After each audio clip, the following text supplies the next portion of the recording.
Town Council y'ebulanga wali mu district eyeruka eberemu amaadhi mu mugulukwa mulala gwonka era nga bitundu ebindi abataka beeruye eyo babaire nga ate amaadhi bakagabana n'ebisolo. Bwetwogera Kaire Kamperano oundi kubaza kisa ate nga nali kulamuza obukulembeze bw'okulembera abantu beeruka eyo mu palamenti. Omukyala Naabire Annette banabeebulanga abaduniye babaleteire amaadhi ag'emidumo ekilomita 5.2 okuva mu bitundu eby'emawundo gaawo gabita ewalibo paka okutuukira yaleere ku kyalo kisembera era mu Town Council eno ey'ebulanga ekyebugwanala. Omukolo gw'okutongoza amaadhi gano gubaire wale ku kyalo kyewalibo gyebanirikiza omukyala Naabire Annette Musano ery'amaani era ng'omubaka wa gavumenti wa disitulikiti eyeeruka Katende Ronald nakuliremu okutongoza mulimu gw'okuzimba amaadhi gano. Nolwekyo nzize wano okutongoza amazzi omukyala Annette Naabire ne banne ge bazze okuyambako abantu bawana ewalibo bafune kye bayita safe drinking water. Naabire Annette yakoba nga benali ebikola okubona nga ate aleetawo enkyukakyuka mu disitulikiti eno eyeeruka.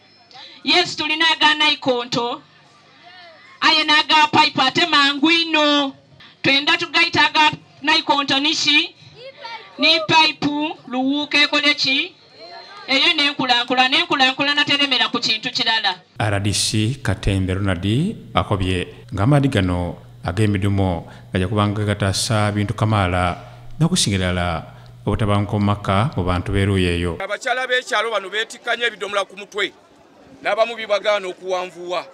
Kakati enteekateeka efaanagana bweti egenda tuyambako abakyala okuwona okwetikka ennyo okugenda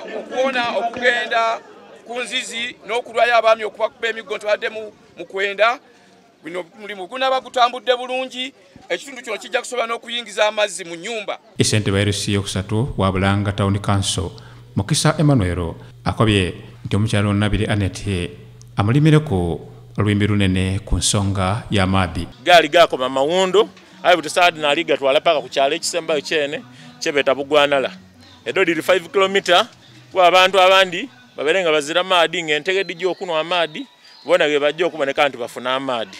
So nayenda okuboneka nti musiima ayongera okusaka Bulanga esobola okwakakana abantu balekera okusheyalinga amaadhi n'ebisolo. Abantu baifa amaadhi ge bakozesa bajjanga kubowedde olwisi edindi difwada amalekesera dikanikibwa pera ndi buti saga ya buti kabiri ndipo ndalanga ajja kukyusaku ekitundu kuba kutuka enegali ibeno bona ndi kubona emidumo gitandise Naabire naawo bano okuvaawo ewalibo basibire wale ku kyalo kya Kiroba mu igoroza ly'Ebukanga disitulikiti y'eruka mu maka g'omusumba Dan Okechi ow'ekkanisa emalibwa kunga King's Grace Church ekiroba era ng'eno omusumba Dan Okechi akunganiza abagoberezi be abasirika mu lukumi olulambirira bagemisa mukyala Naabire Annette bamuganirire mu kalulu akali ku iddaaka 2026.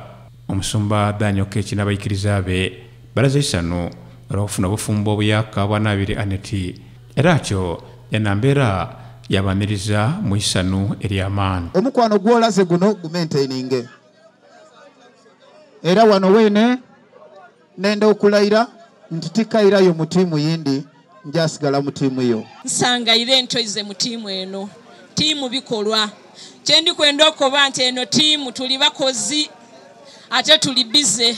Moslo Robert Baba TV Amakonde paka jawambayo olwalero Annette